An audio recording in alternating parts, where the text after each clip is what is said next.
Subscribe कीजिए हमारे channel को और बेल आइकॉन को दबाइए हमारी लेटेस्ट वीडियो सबसे पहले देखने के लिए।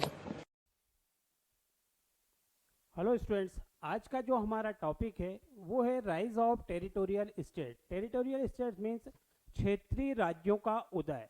वैदिक काल और वैदिक काल के पश्चात उत्तर वैदिक काल का जो समय था उसके पश्चात जो है क्षेत्रीय राज्यों का उदय हुआ था भारत के अंतर्गत।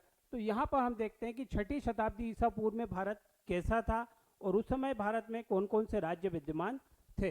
तो भारत के इतिहास में वैदिक काल के बाद का समय कई नई विचारधाराओं और प्रवृत्तियों के उदय का काल माना जाता है। भारत में 6ठी शताब्दी ईसा पूर्व के जो काल था उस समय नई प्रवृत्तियां और नई विचारधाराएं भारत में जो है जन्म ले रही थी और उसी का परिणाम था कि कई परिवर्तन हमें देखने को मिलते हैं। काल के इस खंड में धार्मिक, दार्शनिक, राजनीतिक, सामाजिक सभी क्षेत्रों में नई प्रवृत्तियां जन्म ले रही थी। ये जितने भी क्षेत्र थे इन सभी क्षेत्रों में लोगों की नई विचारधाराएं जो थी वो जन्म ले रही थी। इन आधारों पर हम इस युग की कुछ विशेषताओं को रेखांकित कर सकते हैं कि जो इनके क्षेत्रीय बदलाव थे वो किस प्रकार से थे। सबसे पहले हम देखेंगे कि सामाजिक वर्गीकरण का कठोर होते जाना। अभी तक ब्राह्मण, क्षत्रिय, वैश्य, शूद्र ये जो थे ये सिर्फ कर्म के आधार पर थे, किंतु 6ठी शताब्दी ईसा पूर्व के समय जब क्षेत्रीय राज्यों का उदय हो रहा था वहाँ पर सामाजिकता जो थी वो एक निश्चितता, एकता बनाए रख रही थी। दूसरा था बड़ी संख्या में नगरों का विकास होना। बड़े बड़े नगरों का विकास हो रहा था। इसका मुख्य कारण जो था वो लोगों के पास पैसा, धन संपत्ति आना और अनेक राज्यों का उदय होना। जो छोटे छोटे राज्य थे वो बड़े राज्य में परिवर्तित होते जा रहे थे। तो ये कारण था। इन परिवर्तनों के लिए जिस नई विचारधारा की आवश्यकता थी वो विचारधारा नई विकसित नास्तिक विचारधाराओं से प्राप्त हुई थी। अभी तक जो है व्यक्ति का केंद्र जो था वो ईश्वर था। ब्राह्मण धर्म जो था वर्चस्व में था। वो ब्राह्मण धर्म में इतने सारे चीज़ें थी व्यक्ति के ऊपर कि वो अपने जीवन में बहुत और कुछ सोच नहीं पाता था। तो यहाँ पर जो परिवर्तन हुए इन परिवर्तनों का जो कारण था वो था एक नई विचारधारा और उसमें थी एक विकसित नास्तिक विचारधारा। वैदिक कालीन राजनीतिक जीवन क्षेत्रीयता पर आधारित नहीं था। वैदिक काल का जो राजनीतिक क्षेत्र जीवन था वो क्षेत्रीयता पर आधारित नहीं था। उत्तर वैदिक काल में के जीवन में कबीलाई पद्धति से हटकर एक स्थान पर रहने की प्रवृत्ति दिखाई देने लगी। पर वैदिक काल के पश्चात जब उत्तर वैदिक काल आया तो उत्तर वैदिक काल के अंतर्गत लोग जो थे स्थायी रूप से एक जगह रहना प्रारंभ कर चुके थे। परंतु इस समय भी राज्य की अवधारणाओं में क्षेत्र उतना प्रमुख घटक नहीं था। अब उत्तर वैदिक काल का भी जो प्रारंभिक समय था उस समय भी इतनी कट्टरता या इतना क्षेत्र के प्रति मोह लोगों के मन में नहीं हुआ था जितना जन कबीला। आर्थिक क्षेत्र में हुए परिवर्तनों ने, मसलन तकनीकी क्षेत्र में लोहे के प्रयोग ने फिर जमीन के महत्व को बढ़ाया। अभी तक जमीन का मालिक जो रहता था वो कोई भी व्यक्ति किसी भी क्षेत्र पे अपनी जमीन पे खेती कर सकता था। पर अभी तक जो है क्या है कि लोहे का आविष्कार नहीं हुआ था, लोहे की जानकारी नहीं हुई थी, इसलिए छोटे पैमाने पर खेती की जाती थी। पर उत्तर वैदिक काल के जो मध्य का समय था उस समय लोहे का आविष्कार के बारे में, लोहे की जानकारी के बारे में लोगों को पता हो गया था और कृषि का महत्व बढ़ गया था। फिर राज्य के स्वरूप में भूमि महत्वपूर्ण घटक बन गई। अब राज्य के लिए भूमि का महत्व जो था वो बढ़ गया था। ऋग्वैदिक जन अब एक स्थान पर स्थायी रूप से रहकर कृषि करने लगे थे। अब लोगों का जीवन जो था वो यायावारी नहा रहा, वो इधर उधर भटक करके जीवन व्यतीत नहीं कर रहे थे, बल्कि वो एक जगह स्थायी रूप से रह करके जीवन जीना उन्होंने शुरू कर दिया था। आगे हम देखते हैं कि उत्तर वैदिक काल की प्रमुख विशेषताएं। अगर हम देखें कि उत्तर वैदिक काल में क्या क्या परिवर्तन हमें देखने को मिलते हैं तो उसमें सबसे पहला जो है वो सामाजिक वर्गीकरण का दृढ़ और कठोर होते जाना। अब समाज जो था वो एक तरह से स्थायित्व प्राप्त कर रहा था और मान्यताएं जो थी वो दृढ़ होती जा रही थी। नगरीकरण होना और कई राज्यों का उदय होना। नगरीकरण भी हो रहा था, बड़े बड़े नगर बन रहे थे और नए राज्यों का उदय हो रहा था। ये उत्तर वैदिक काल में परिवर्तन हमको देखने को मिलते हैं। ये परिवर्तन की एक लंबी श्रृंखला के परिणाम थे। ये कोई एक परिवर्तन नहीं था बल्कि बहुत सारे परिवर्तन उस समय हो रहे थे, उसी में से एक था। ये एक दूसरे के पूरक भी थे। ये जो भी परिवर्तन देखने को हमें मिले, नगरीकरण होना, सिक्कों का प्रयोग होना या लोहे का आविष्कार होना, खेती का उन्नत होना, ये सभी एक दूसरे के पूरक थे। एक दूसरे के आधार पर ही इनकी उन्नति हुई थी और एक दूसरे के विकास का मार्ग भी इन्हीं के द्वारा प्रशस्त हुआ। राजनीतिक क्षेत्र में हुए इन परिवर्तनों के लिए वैचारिक आदान प्रदान करना भी आवश्यक था। अगर हम देखें कि जो भूमिका या क्षेत्र का महत्व बढ़ा था उस महत्व को स्थायित्व प्रदान करना भी एक महत्वपूर्ण पक्ष था। और यह कार्य किया नवीन धार्मिक आंदोलनों ने। अभी तक वैदिक धर्म था, वैदिक धर्म के बाद ब्राह्मण धर्म आया, तो इससे जनता जो थी वो एक ही प्रकार के धार्मिक पूजा पाठ क्रियाकलाप से उकता गई थी। अब व्यक्ति चाहता था एक परिवर्तन, तो ये यहाँ पर जो है दार्शनिक परिवर्तन हमें देखने को मिलता है। तो यहाँ पर जो है नवीन धार्मिक आंदोलनों का जन्म हुआ। इनमें भी जैन और बौद्ध धर्म ने प्रमुख भूमिका अदा की। अगर हम देखें कि ब्राह्मण धर्म या वैदिक धर्म के बाद ब्राह्मण धर्म और ब्राह्मण धर्म के बाद जैन धर्म और बौद्ध धर्म, ये दो धर्म थे जिन्होंने लोगों के अंतर्गत धार्मिक आंदोलन को प्रेरित किया। उत्तर वैदिक काल के अंतिम चरण में भारत में क्षेत्रीय राज्यों का उदय हुआ। अगर हम देखें तो क्षेत्रीय राज्यों का उदय जो हुआ था वो उत्तर वैदिक काल के अंतिम चरण में भारत में हुआ था। इन राज्यों में राजतंत्री और गणतंत्री दोनों प्रकार के राज्य थे।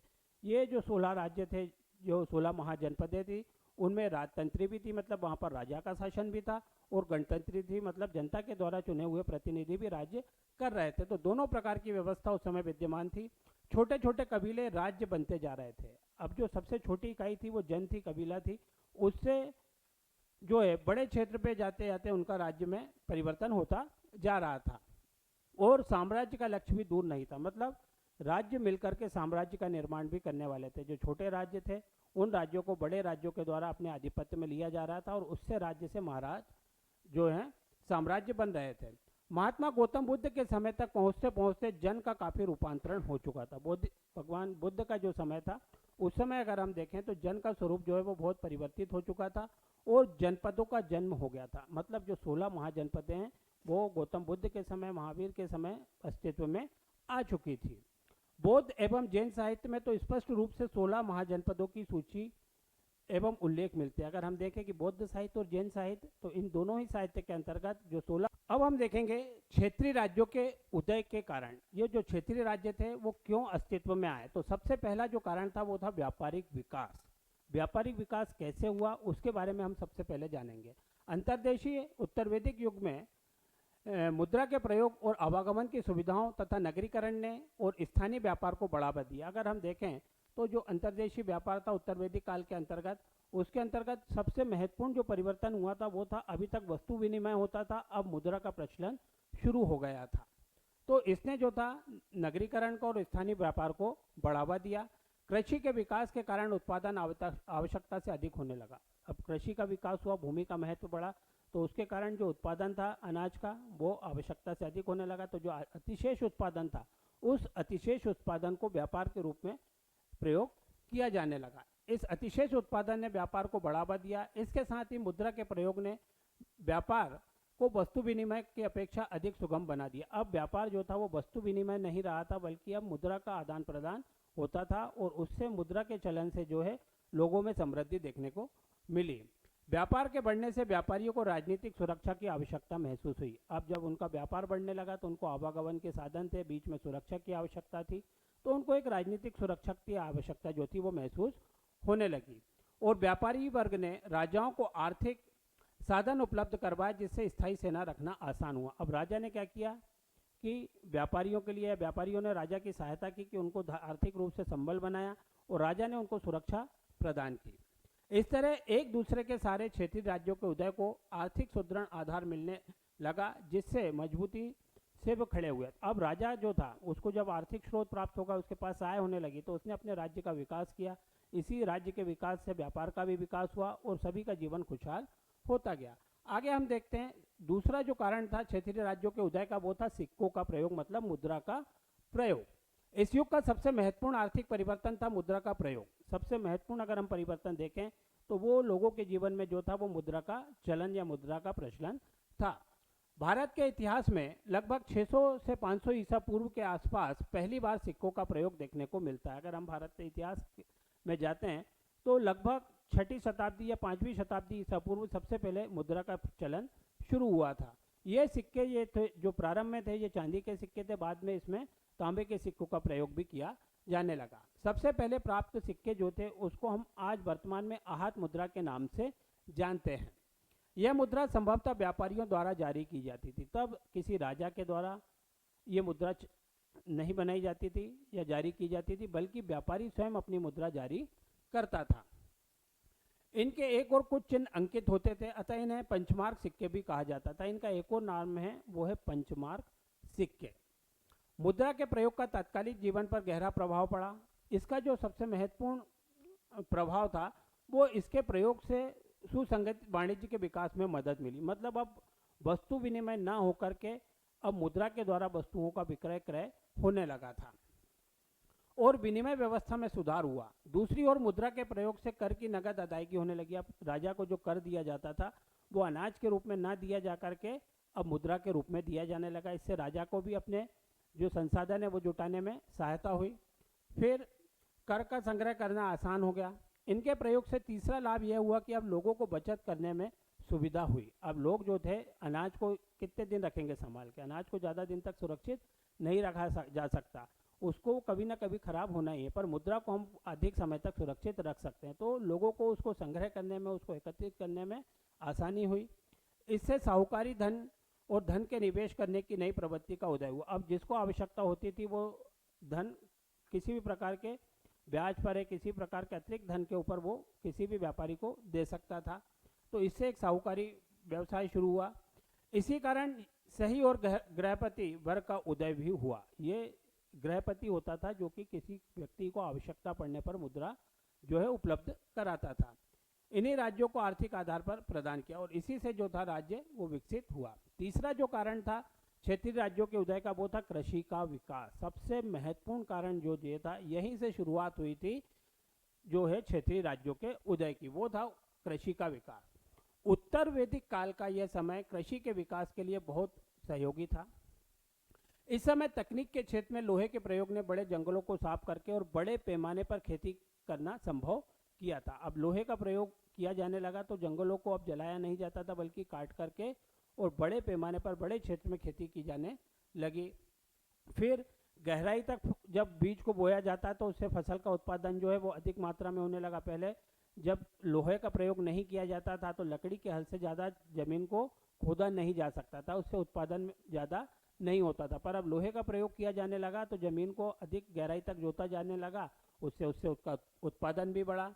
इसके अलावा लगभग 500 ईसा पूर्व के आसपास धान रोपने की तकनीक का प्रयोग प्रारंभ हुआ। अगर आज जो वर्तमान में हम धान रोपने का कार्य करते हैं या कृषि में उपयोग किया जाता है, इसकी शुरुआत लगभग 500 ईसा पूर्व हो चुकी थी।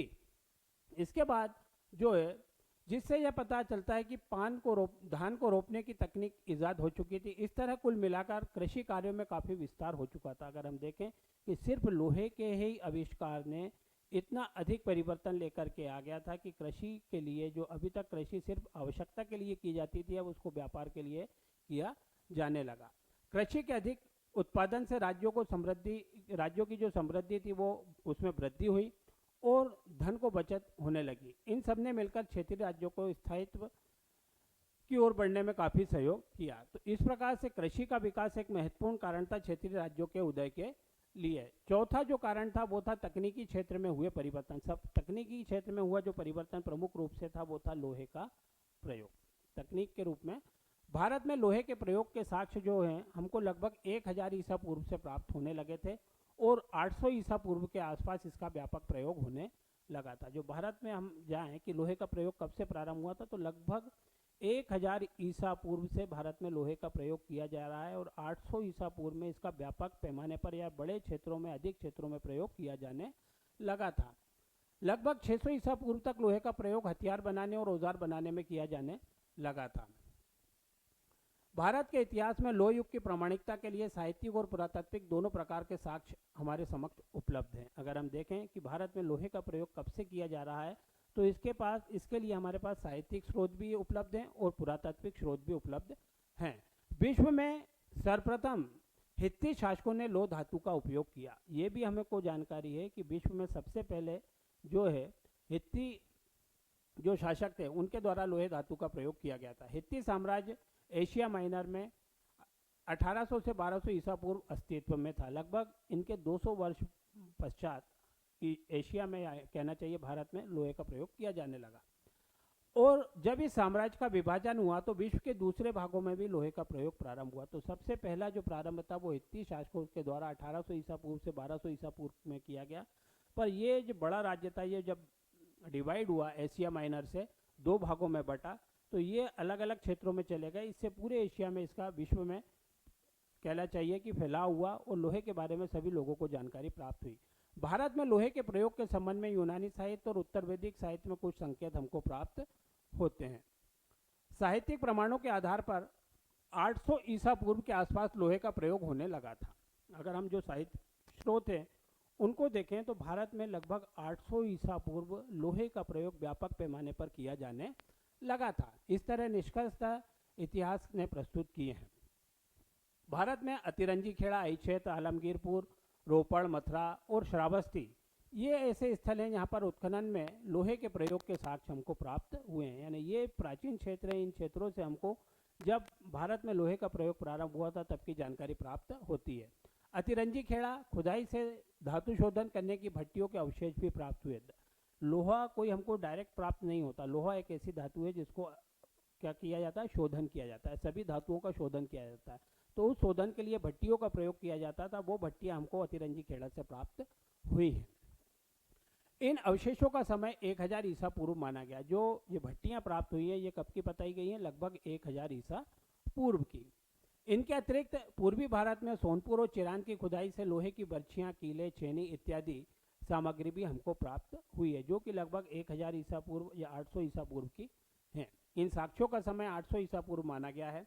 इसी प्रकार 800 से 700 ईसा पूर्व के आसपास मध्य भारत में उज्जैन, नागदा और कायत से लोह उपकरण प्राप्त किए गए हैं। इन तथ्यों और साक्ष्यों के आधार पर हम कह सकते हैं कि भारत ने लगभग 1000 ईसा पूर्व के आसपास लोहे धातु का प्रयोग होने लगा था। तो जो हमको अवशेष प्राप्त हुए, साहित्यिक हों चाहे पुरातात्विक स्रोत हैं, दोनों ही स्रोतों से हमको ये जानकारी प्राप्त होती है कि भारत में लगभग 1000 ईसा पूर्व के आसपास लोहे का प्रयोग किया जाने लगा था। लोहे के प्रयोग ने कृषि और व्यापार तथा युद्ध के कार्यों के लिए महत्वपूर्ण भूमिका निभाई और इन तत्वों ने मिलकर राज्यों को विकसित होने में सहयोग दिया। तो ये भी एक महत्वपूर्ण कारण था लोहे का आविष्कार, जिसके कारण जो है क्षेत्रीय राज्यों को उदय को सहायता मिली। पांचवा जो कारण था वो नगरीकरण, मतलब बड़े नगरों का विकास होना, बड़े शहरों का बनना, व्यापारिक केंद्र स्थापित होना, व्यापारियों का आना जाना, और ये एक समृद्धि का कारण था क्षेत्रीय राज्यों के उदय का।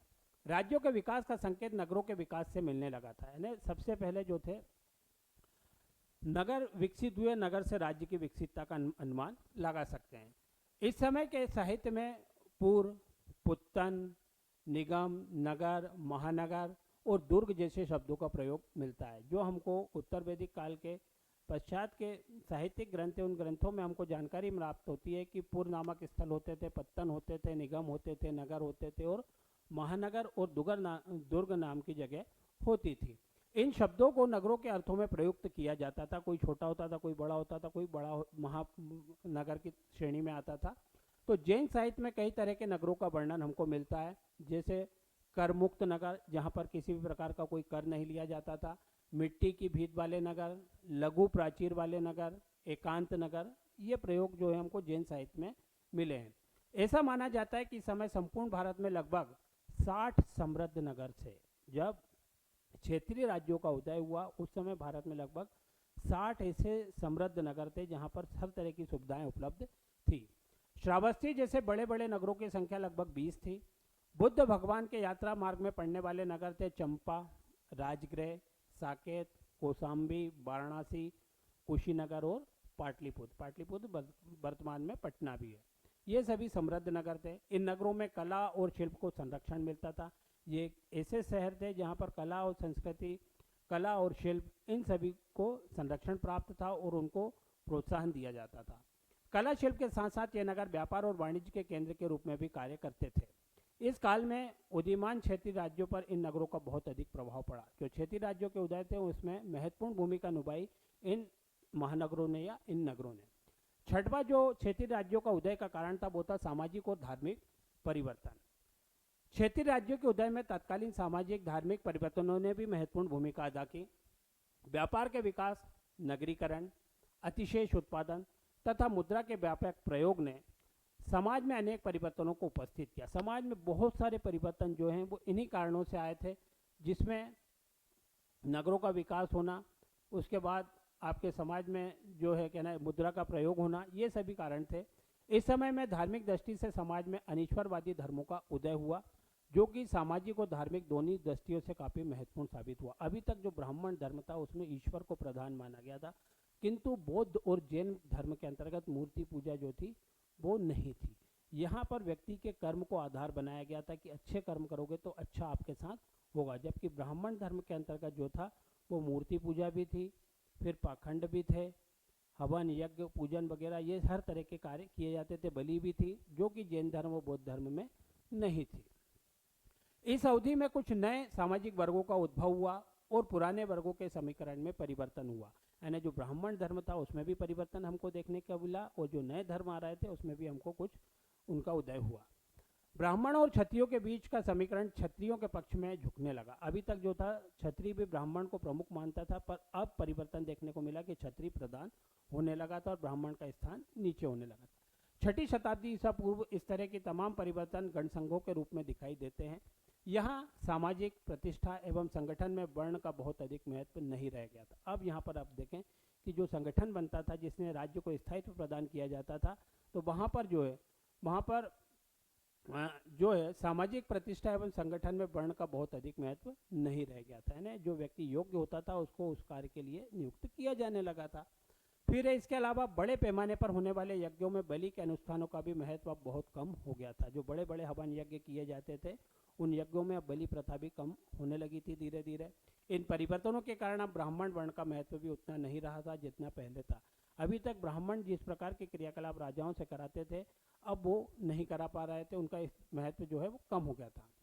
फिर आगे हम देखें कि इन क्षेत्रों में समाज दो वर्गों में विभक्त था। एक था भूस्वामी और दूसरा था श्रमिक। ये परिवर्तन तो प्रारंभ से ही चला आ रहा है।